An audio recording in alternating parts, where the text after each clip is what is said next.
Hello students, कैसे हैं आप लोग।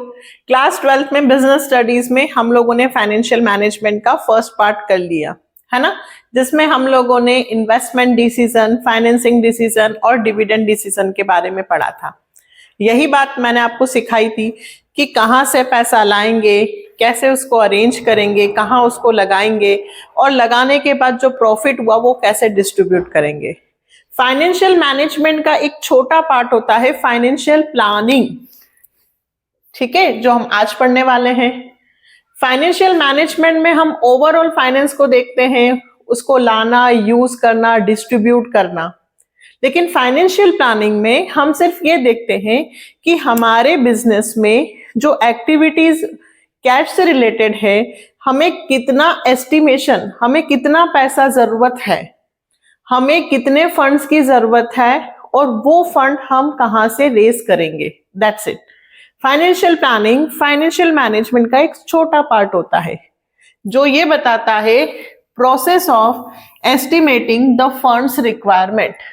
बिजनेस में कितना पैसा लगेगा, कितना पैसा कहां कहां लगेगा, कौन कौन सी एक्टिविटीज में कितना कितना पैसा लगेगा और हमें कितने पैसे की जरूरत है। लॉन्ग टर्म प्लानिंग है ना। अब पैसे की जरूरत लंबे समय की प्लानिंग्स में भी होता है कि भाई हमें फैक्ट्रीज में मशीनें लानी है, बिल्डिंग को रिनोवेट करवाना है, तो लंबे समय का खर्चा।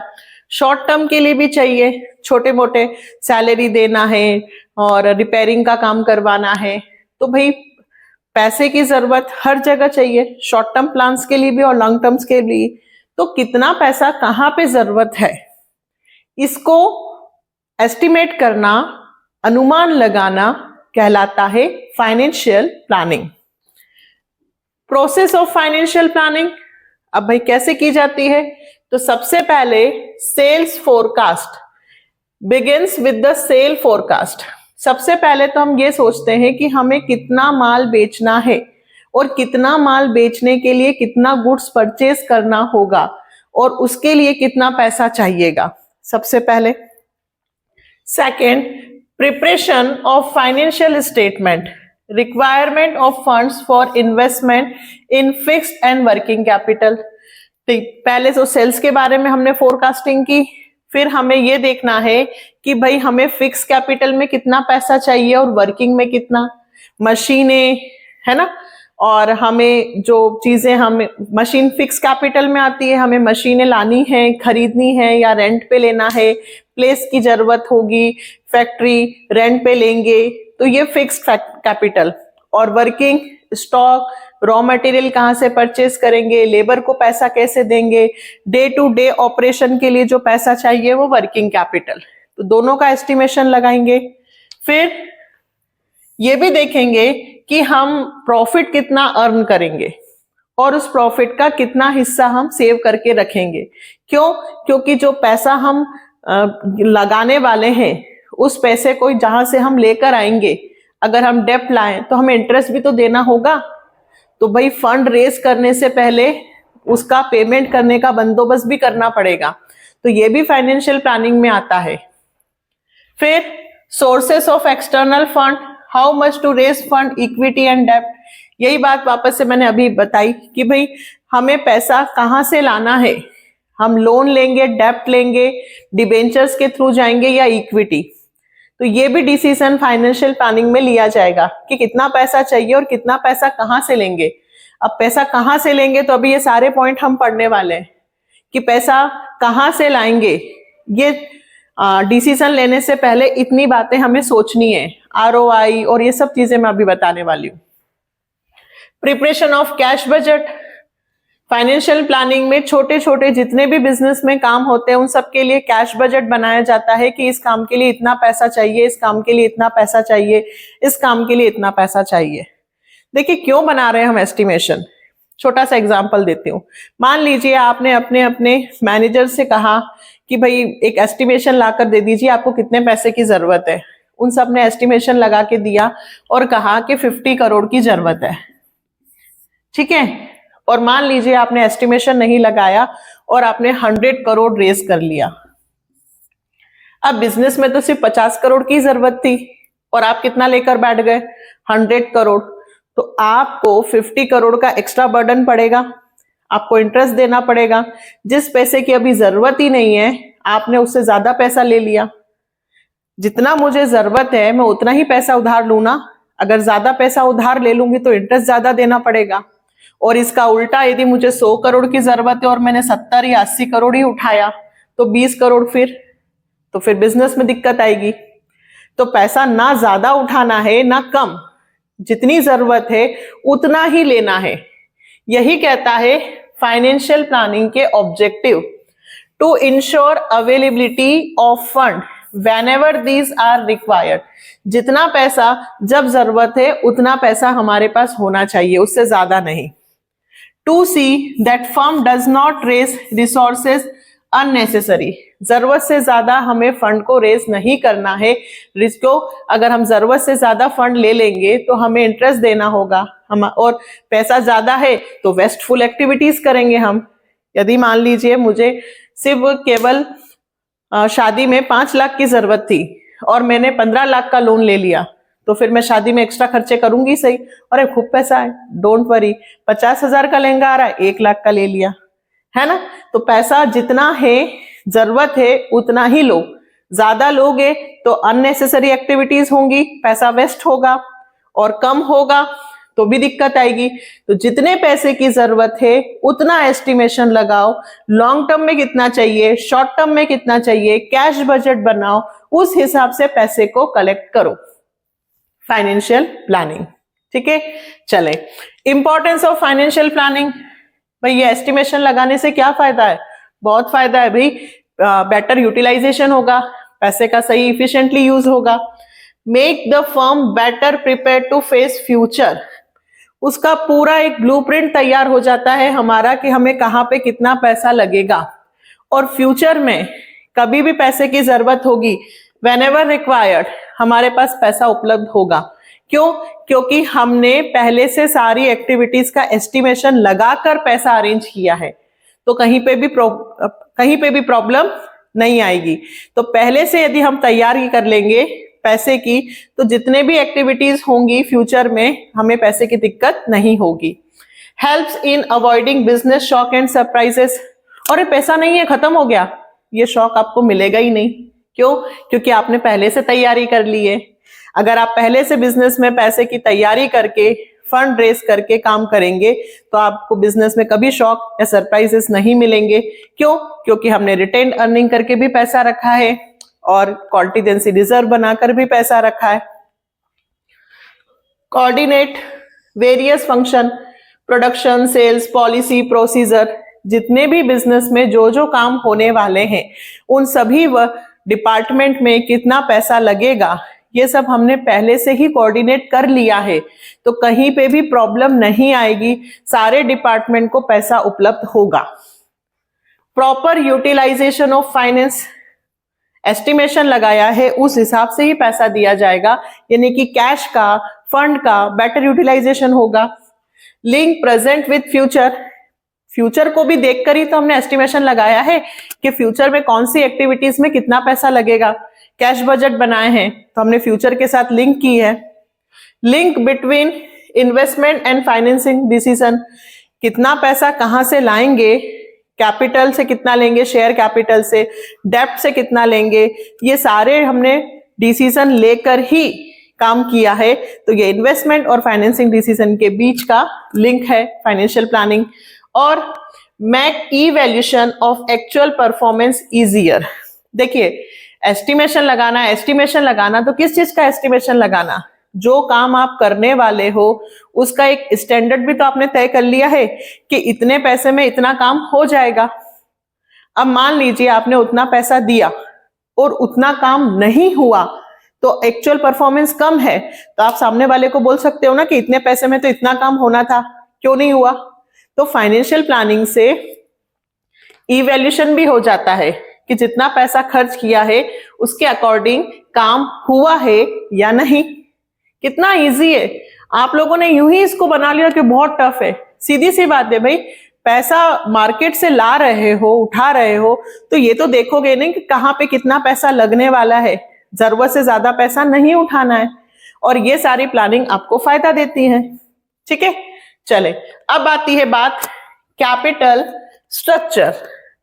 प्रोपोर्शन ऑफ डेब्ट and equity used for financing the operation of business, डेब्ट अपॉन इक्विटी।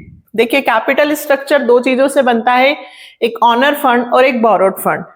तो हमारे बिजनेस में जो पैसा है उसमें डेब्ट का कितना पोर्शन है और इक्विटी का कितना पोर्शन है, ये जो रेशियो बताता है उसे बोलते हैं कैपिटल स्ट्रक्चर। इसी में आपका आता है फाइनेंशियल लिवरेज। ठीक है, वो भी यही बताता है। Financial leverage refers to proportion of डेब्ट in the overall capital. Overall capital में डेब्ट का कितना हिस्सा है ये भी बताता है एफएल, फाइनेंशियल लिवरेज। ये मैंने आपको एमसीक्यूज यहाँ पे क्वेश्चंस मैंने ऑलरेडी करवा दिए हैं। जो स्टूडेंट्स थ्योरी पढ़ रहे हैं तो वो इसका पीवाईक्यूज देख लीजिएगा। एफएम के मैंने प्रैक्टिकल्स में वहां समझा दिया है। ठीक है, क्या कि भाई अगर हमारे को पैसे की जरूरत है तो हम डेब्ट में जाएं, शेयर्स में जाएं, ऑनर फंड के थ्रू पैसा उठाएं या बोरोड फंड के। इसके लिए हम एक कैलकुलेशन करके देखते हैं, और उस कैलकुलेशन में हमने क्या पाया था कि यदि हम डेब्ट के थ्रू पैसा उठाते हैं तो हमें टैक्स कम देना पड़ता है और प्रॉफिट इक्विटी शेयर होल्डर्स को ज्यादा मिलता है, तो अर्निंग पर शेयर वहां पे ज्यादा आती है। अभी मैं इस वीडियो में भी बता दूंगी अभी, बट मैंने वहां अच्छे से बात समझाई है। ठीक है, तो ये सारी चीजें कि कैपिटल स्ट्रक्चर में डेब्ट का कितना हिस्सा होगा और ऑनर फंड का कितना हिस्सा होगा, ये डिसीजन हम कैसे ले। सबसे पहले तो पैसा, आपके बिजनेस में यदि पैसे का, कैश का इनफ्लो अच्छा है, आप इंटरेस्ट दे सकते हो तो आप डेब्ट में जाओ, और यदि आप पैसा नहीं दे सकते हो, इंटरेस्ट नहीं दे सकते हो, कैश की पोजीशन अच्छी नहीं है, तो इक्विटी में जाओ। ये सारे हमने ऑलरेडी पहले पढ़ लिए इन्वेस्टमेंट डिसीजन में, वही है फिर से। इंटरेस्ट कवरेज रेशियो आईसीआर, ये इंटरेस्ट कवरेज रेशियो का मैंने फॉर्मूला नहीं लिखा। इंटरेस्ट कवरेज रेशियो का फॉर्मूला होता है ईबीआईटी अपॉन इंटरेस्ट। जितना इंटरेस्ट कवरेज रेशियो हाई होगा हम उतना डेब्ट पे जाएंगे। क्या होता है इंटरेस्ट कवरेज रेशियो?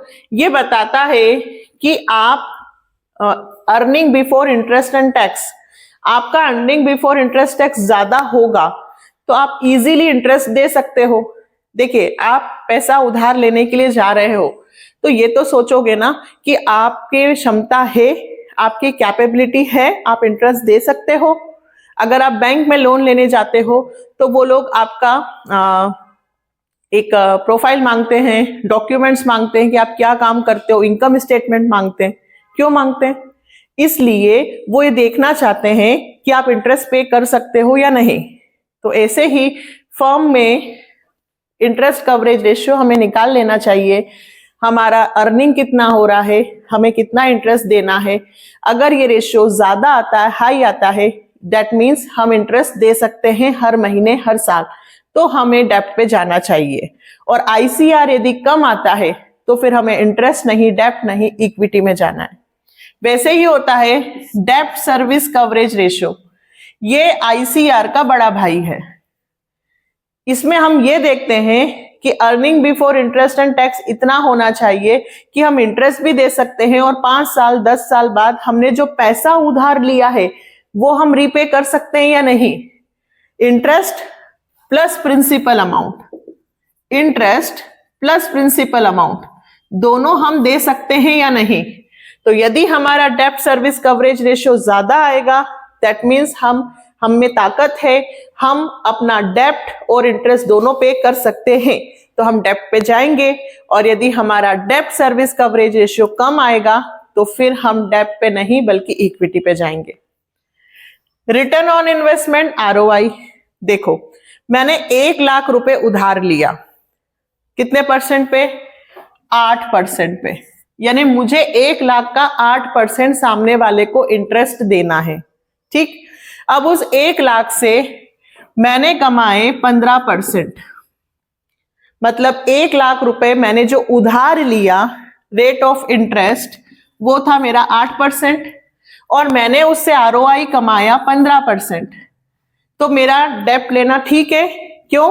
8% 8,000 में ब्याज दूंगी और कमा कितना रही हूं? 15।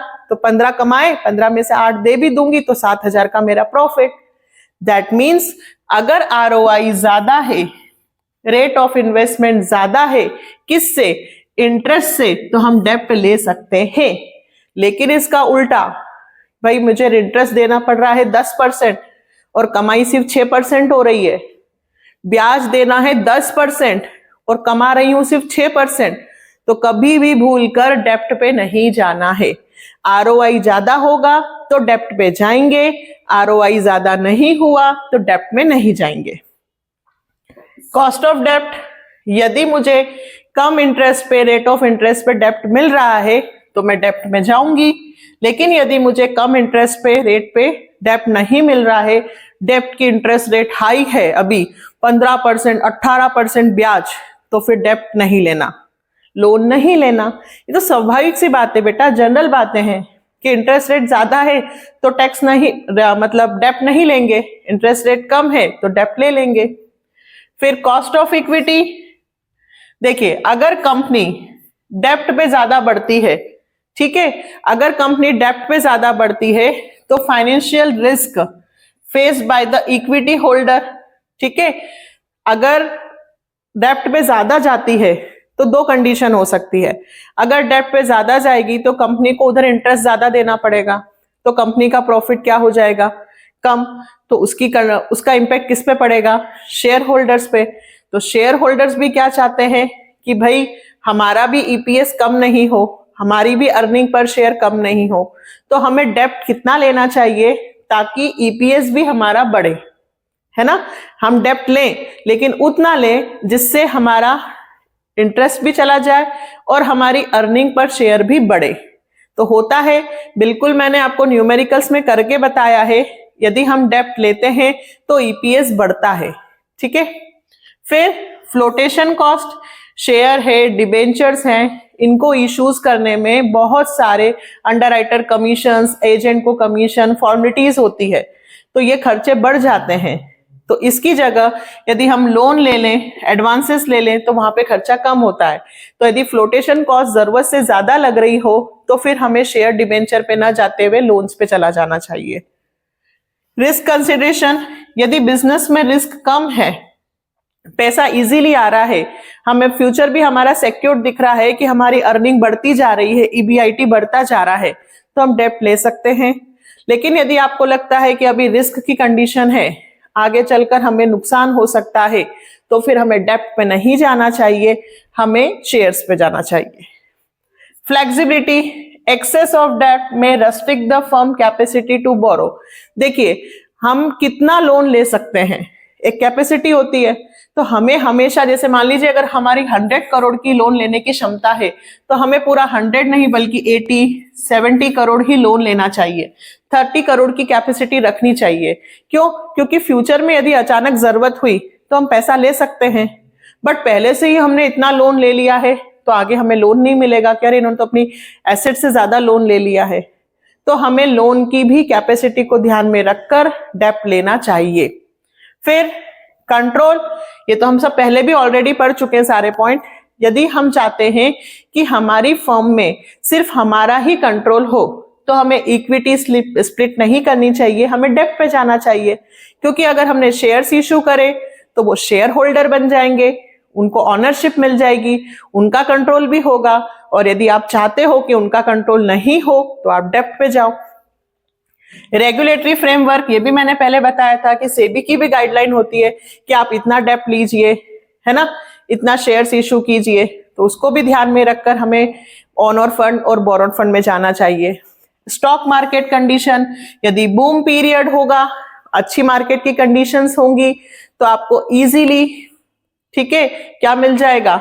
डेप्ट में मिल जाएगा, शेयर्स भी। लेकिन यदि बैरिश पीरियड है, बिजनेस स्लो चल रहा है, तो बिजनेस स्लो चल रहा है तो व्यक्ति बिल्कुल भी शेयर्स नहीं खरीदेंगे, क्योंकि पता है मार्केट की कंडीशन अच्छी नहीं है, रिटर्न पैसा नहीं मिलेगा।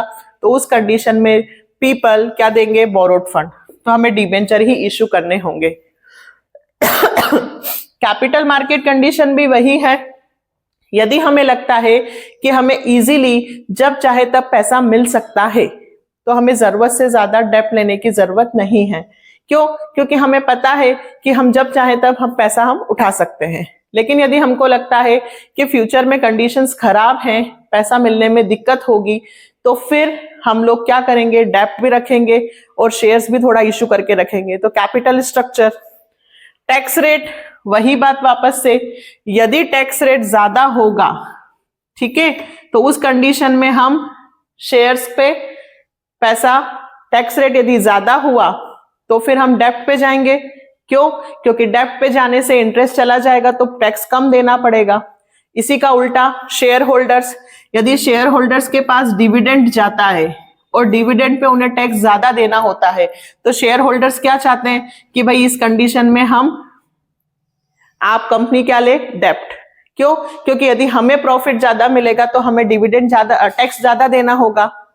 शेयर होल्डर, इससे पहले भी समझाया था, यदि शेयर होल्डर को 10 रुपए मिल रहे हैं, उसमें से उसे 6 रुपए टैक्स के देने पड़ रहे हैं, तो उस कंडीशन में शेयर होल्डर क्या चाहता है कि हमें डिविडेंड ज्यादा ना मिले, है ना, हमारा शेयर। तो इसलिए वो क्या चाहते हैं कि आप डेप्ट लो। ठीक, तो ये टैक्स रेट की बात हुई। कैपिटल मार्केट कंडीशन, ये सब मैंने ऑलरेडी उसमें समझा रखे हैं बेटा, किसमें? एफएम में, है ना।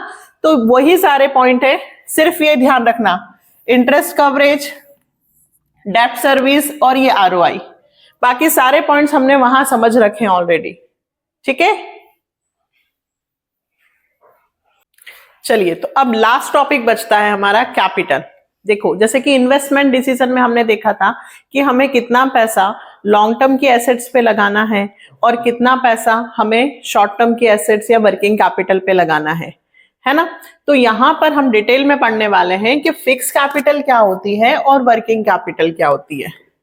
देखो, एक छोटा सा एग्जांपल देती हूँ।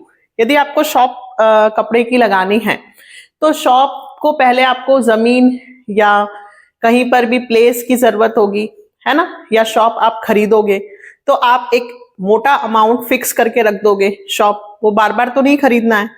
तो बिजनेस में वो खर्चे जो एक बार किए जाएंगे कि आप असेट्स खरीदोगे या शॉप खरीदोगे और उसके बाद उसका फर्नीचर बनवाओगे, है ना, उसमें सारी जो भी एसेसरीज हैं सब कुछ लगाकर उसको तैयार करोगे, वो कौन सी कैपिटल हुई? फिक्स्ड। उसके बाद माल लाना, स्टॉक मेंटेन करना, लाइट्स के बिल देना, आप 2-3 एम्प्लॉइज को रखोगे, उनकी सैलरी देना, डे टू डे के जो खर्चे होंगे वो कहलाते हैं वर्किंग कैपिटल, है ना।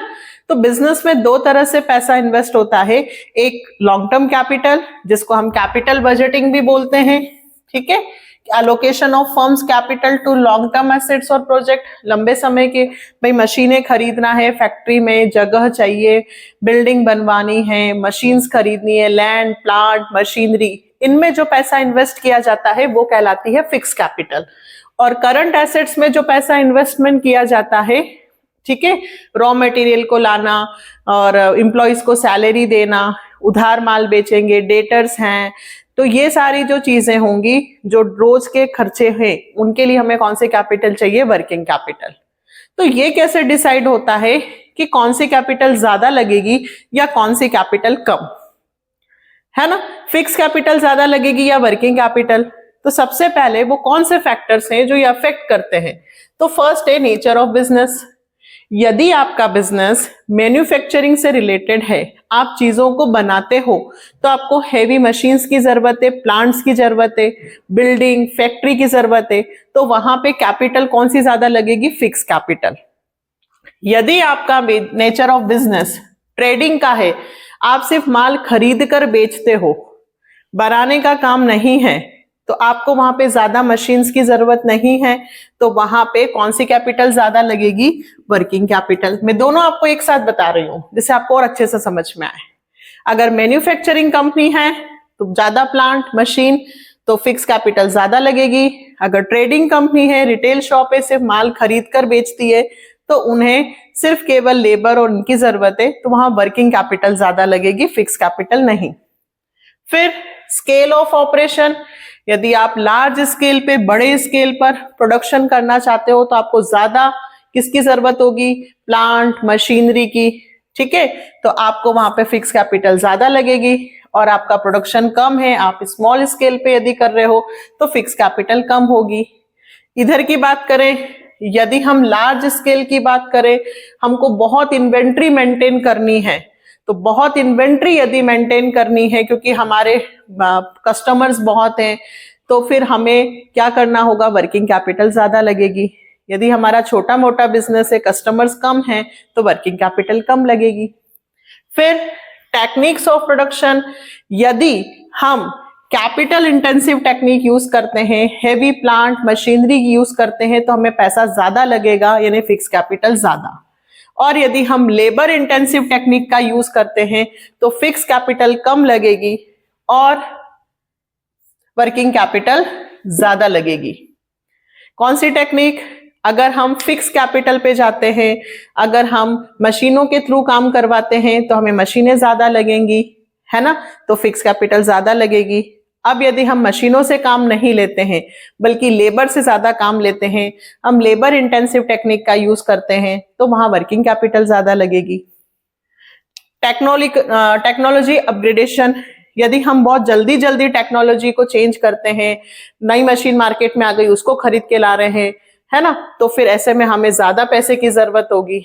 और यदि स्लो है, पुरानी मशीनों से ही काम चला लेते हैं, तो फिक्स कैपिटल की जरूरत कम है। ग्रोथ प्रोस्पेक्टस, यदि हमारे बिजनेस को हमें बहुत एक्सपांड करना है, प्रोडक्शन कैपेसिटी को बढ़ाना है, हमारे ढेर सारे प्लान्स हैं, तो हमें ज्यादा पैसे की जरूरत लगेगी, तो फिक्स कैपिटल ज्यादा लगेगी।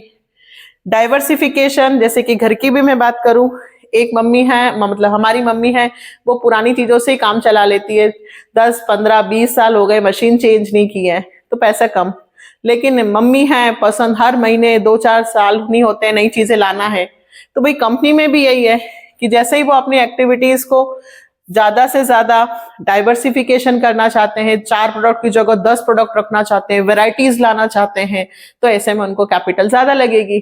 और पुरानी चीजों से ही काम चला लेंगे, कोई ज्यादा चेंज की जरूरत नहीं है, तो कम कैपिटल की जरूरत है। फिर financing alternative, arrange financial and leasing facility easily, यदि हमें जब भी पैसे की जरूरत होती है, इजीली हमें पैसा मिल जाता है, हमें मशीनें इजीली लीज पर मिल जाती है, तो फिर हमें उन्हें खरीदने की जरूरत नहीं है। देखिए, करोड़ों रुपए की चीजें आती हैं, मशीन्स आती हैं, हम उन्हें खरीदें या लीज पे ले लें। यदि हमें लीज पे इजीली मिल जाती है कि 10 साल हमें यूज करना है या 2 साल हमें यूज करना है और हम उस पर रेंट दे दें, तो हमें खरीदने की जरूरत नहीं है, तो ऐसी कंडीशन में वहां पे फिक्स कैपिटल कम लगेगी। फिर level of collaboration, joint ventures, यदि हम 3-4 कंपनीज मिलकर काम कर रही हैं तो तीनों चारों की कैपिटल एसेट्स मिल जाएंगी, तो फिर ऐसे में हमें नई चीज खरीदने की जरूरत नहीं है। मान लीजिए 3 लोग मिलकर काम कर रहे हैं, एक के पास जमीन है, एक के पास एसेट्स हैं, तो उनके आपस में ही रिसोर्सेस मिल गए, तो उन्हें और ज्यादा चीजें खरीदने की जरूरत नहीं है, तो वहां पे लेस फिक्स कैपिटल, है ना। ये तो बहुत ईजी है, लेकिन याद होना चाहिए, केस स्टडीज बनेगी। फिर इधर बिजनेस साइकिल फ्लक्चुएशन कैसा, यदि मान लीजिए बूम पीरियड चल रहा है, बहुत बढ़िया कंडीशन मार्केट में है, तो फिर ज्यादा लोग डिमांड करेंगे क्योंकि सबके पास पैसा आ रहा है, तो हमें मोर प्रोडक्शन करना पड़ेगा, इन्वेंट्री ज्यादा रखनी पड़ेगी, तो ऐसी कंडीशन में हमें वर्किंग कैपिटल ज्यादा चाहिए। सीजनल फैक्टर का क्या हुआ भाई, यदि सीजन है, मान लीजिए वो चीजें अभी सीजन चल रहा है हमें, तो हमें स्टॉक ज्यादा रखना पड़ेगा। तो जब सीजन की बात करते हैं, हम सीजनल गुड्स बेचते हैं, तो उस वक्त हमें सीजन के वक्त गोडाउन में माल रखना है, तो वर्किंग कैपिटल ज्यादा। यदि सीजन ऑफ है तो डिमांड कम है, तो फिर उसमें स्टॉक मेंटेन करने की जरूरत नहीं है, तो वहां पे वर्किंग कैपिटल कम लगेगी, है ना। टेक्नोलॉजी, वही बात LIT वाली, प्रोडक्शन साइकिल, इसको ध्यान से समझना। यदि रॉ मटेरियल से फिनिश गुड में कन्वर्ट करने में समय ज्यादा लगता है, माल बनने में समय ज्यादा लगता है, तो हमें स्टॉक ज्यादा मेंटेन करके रखना पड़ता है। प्रोडक्शन साइकिल यदि लंबा है तो वर्किंग कैपिटल ज्यादा चाहिएगी। और यदि सुबह मांगो शाम तक माल तैयार हो जाता है ना, मिठाई मांगी आज और कल मिल जाएगी, तो प्रोडक्शन साइकिल छोटा है तो ज्यादा वर्किंग कैपिटल की जरूरत नहीं है, स्टॉक मेंटेन करने की जरूरत नहीं है। फिर क्रेडिट अलाउड, ध्यान से सुनना, यदि आप लिबरल हो, क्रेडिट पॉलिसी अपनाते हो, लोग आपके यहाँ सामान खरीदते हैं, पैसे देने में टाइम लगाते हैं, क्रेडिट पॉलिसी है, तो ऐसी कंडीशन में आपको वर्किंग कैपिटल ज्यादा चाहिए। क्यों? क्योंकि पैसा डेटर से मिलने में समय लग रहा है, डेटर कलेक्शन पीरियड, तो फिर आपके पास पैसा होना चाहिए ना, आपको तो आगे चाहिए। इसी का उल्टा एक और है क्रेडिट अवेल, यदि हम माल खरीद के जहां से लाते हैं, क्योंकि आप तो रिटेलर हो ना, आप तो बेचने वाले हो, सामान खरीद कर बेच रहे हो। अब आप जहां से सामान खरीद के लाते हो सप्लायर से, अगर आपको वहां पे नगद ही देना पड़ता है तो वर्किंग कैपिटल ज्यादा चाहिए। लेकिन आपको उधार सामान मिल जाता है, आपके सप्लायर से आपको क्रेडिट पे सामान मिल जाता है, तो आपको ज्यादा वर्किंग कैपिटल की जरूरत नहीं है। फिर ऑपरेटिंग इफिशिएंसी, यदि हम कैश का उपयोग हम इफिशिएंटली करते हैं तो पैसा कम लगेगा, और फिजूल खर्चा ज्यादा करते हैं, इफिशिएंटली वर्क नहीं करते, पैसे रिसोर्सेस का फुल्ली यूटिलाइज नहीं करते, तो फिर पैसा ज्यादा लगेगा। कहां तक पहुंचे? यहां तक पहुंचे। देखना, हाई डिग्री तो लेस वर्किंग कैपिटल, ध्यान रखना। Availability of raw material, easily आपको रॉ मटेरियल अवेलेबल हो जाता है, जब जरूरत है तब मिल जाता है, तो आपको ज्यादा स्टॉक मेंटेन करने की जरूरत नहीं है, तो वर्किंग कैपिटल कम लगेगी। लेवल, इसका उल्टा भी, अगर इजीली रॉ मटेरियल अवेलेबल नहीं होता है, टाइम लगता है, दूर मिलता है, तो फिर आपको स्टॉक मेंटेन करना पड़ेगा, तो वर्किंग कैपिटल ज्यादा।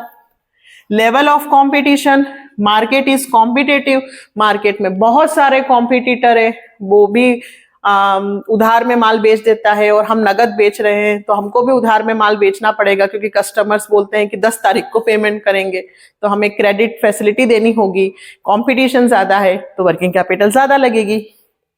इन्फ्लेशन, महंगाई का समय चल रहा है, तो हर चीज महंगी मिलेगी, तो वर्किंग कैपिटल ज्यादा। ठीक है, लेबर महंगी है भाई, लेबर को 500 रुपए की जगह वो 700 रुपए मांग रहा है, रॉ मटेरियल जो 1000 रुपए में आता था वो 1200 में आ रहा है, हर चीज महंगी, तो फिर हमें भी पैसा ज्यादा लगेगा, वर्किंग कैपिटल ज्यादा। ग्रोथ प्रोस्पेक्टस, यदि हम चाहते हैं कि हमारी प्रोडक्ट वैरायटीज लाए, हम ढेर सारे प्रोडक्ट्स का स्टॉक करके रखें, खूब माल बेचे, खूब कस्टमर्स बनाएं, तो हमें ज्यादा वर्किंग कैपिटल की जरूरत होगी। आया आप लोगों को समझ में? फिक्स कैपिटल और वर्किंग कैपिटल, इसका डिफरेंस आ सकता है, मैंने इस तरीके से लिखे हैं कि आप डिफरेंस भी लिख सकते हो। ये डिसीजन पूरा एक तरह से इन्वेस्टमेंट डिसीजन है कि पैसा कहां से लाएं, कितना लाएं, का डेप्ट से लें या शेयर से लें, और पैसा कैसे लगाएं, और लगाने के बाद जो प्रॉफिट हो वो कैसे डिस्ट्रीब्यूट करें। ठीक है, इसमें वो डेप्ट और अपॉन इक्विटी वाला जो है ROI, वो मैंने आपको अच्छे से बताया है, उसको ध्यान से समझिएगा। देखिए, जब आपको पैसा मार्केट से इंटरेस्ट पे 10% पे मिल रहा है और आपकी कमाई 12%, 15%, 20% हो रही है, रिटर्न ज्यादा मिल रहा है, 20% आप कमा रहे हो और 10% इंटरेस्ट दे रहे हो, तो इस कंडीशन में आप डेप्ट लोगे। अदरवाइज यदि रिटर्न कम मिल रहा है तो आप डेप्ट नहीं लोगे। ठीक है, डेप्ट लेने से पहले सबसे पहले क्या आता है? EBIT, earning before interest and tax, उसमें से सबसे पहले इंटरेस्ट माइनस होता है लोन का, फिर आता है आपका EBT, और फिर माइनस होता है टैक्स, फिर आता है आपका EAT, और ये EAT जो होता है वो शेयर होल्डर्स को मिलता है, जिससे आपका निकलता है EPS। यदि आप इंटरेस्ट ज्यादा देते हो तो शेयर होल्डर्स की स्प्लिट नहीं हुई है, इक्विटी की स्प्लिट नहीं हुई है, तो EPS बढ़कर आता है। कैसे? तो इसके लिए एंड स्क्रीन पे देखिएगा, मैंने PYQs कर रखे हैं, 1 प्लान, 2 प्लान, 3 प्लान, सब समझा रखे हैं। यदि हम डेप्ट ज्यादा लेते हैं तो EPS बढ़कर मिलता है। कैसे? आप एंड स्क्रीन पर देखो, वीडियोस मैंने बना रखे हैं। इसलिए हमें ये सारी चीजों का लेवल रखना पड़ता है कि कैपिटल स्ट्रक्चर में डेप्ट कितना होना चाहिए और इक्विटी कितना। यदि हम डेप्ट नहीं ले और सारा का सारा माल इक्विटी से लेते हैं तो फिर हमारे नंबर ऑफ शेयर होल्डर्स बढ़ जाते हैं, तो प्रॉफिट ज्यादा लोगों में बढ़ता है। यदि मान लीजिए हमने 1 लाख रुपए कमाए और वो पहले हम 10,000 इक्विटी शेयर होल्डर्स को दे रहे थे, पर अब वो 20,000 को देना पड़ रहा है, तो हमारा ईपीएस कम हो जाता है। ये सब चीजें हमें समझाई जाती हैं इस पूरे चैप्टर्स में कि हमें कैपिटल स्ट्रक्चर में डेब्ट और इक्विटी का एक रेशियो रखना चाहिए ताकि ईपीएस बढ़े और पूरा लोड सिर्फ शेयर होल्डर्स पे ना आए। ठीक है, तो ये पूरा चैप्टर हमने निपटाया एफएम विद प्रैक्टिकल। ठीक है, फाइनेंशियल मैनेजमेंट, बिल्कुल कोशिश है फाइनेंशियल मार्केट भी मैं कंप्लीट करवा दूं। केस स्टडीज भी मैंने एफएम और मार्केटिंग मैनेजमेंट की बना ली हैं। अगले 24 घंटे में या 48 घंटे में आपको वो भी मिलने वाला है। और अब आप मुझसे मांग रहे हैं डायरेक्टिंग और ऑर्गेनाइजिंग। बेटा कोशिश तो है बट टाइम पास में है, फिर भी कुछ टॉपिक अगर ऑर्गेनाइजेशन के मुझे लगे कि जो समझाने चाहिए, डिविजनल फंक्शनल स्ट्रक्चर और केस स्टडीज, तो मैं बिल्कुल बनाऊंगी। ठीक है, कीप वॉचिंग, देखते रहें और आपका सपोर्ट बहुत जरूरी है। आप लोग नए स्टूडेंट्स हो, देखते हो लेकिन सब्सक्राइब नहीं करते हो। बेटा प्लीज चैनल को सब्सक्राइब कीजिए, जितना आप इसको आगे बढ़ा सकते हैं कोशिश कीजिए, क्योंकि आप जितना सब्सक्राइब करके इस वीडियो को आगे बढ़ाएंगे उतना ही हम फ्री होंगे दूसरी एक्टिविटीज से और इसमें लगेंगे, है ना। अभी हमें एक साथ 4 जगह बैलेंस बना के रखना होता है, लेकिन यदि हम इधर से मोटिवेट हो जाएंगे तो फिर हमारा उधर का काम थोड़ा सा कम हो जाएगा, तो आपको ज्यादा वीडियोस मिलेंगे। इसलिए सब्सक्राइब कीजिए, लाइक और वीडियो को शेयर कीजिए। ओके, मिलते हैं नेक्स्ट वीडियो में। Bye, take care.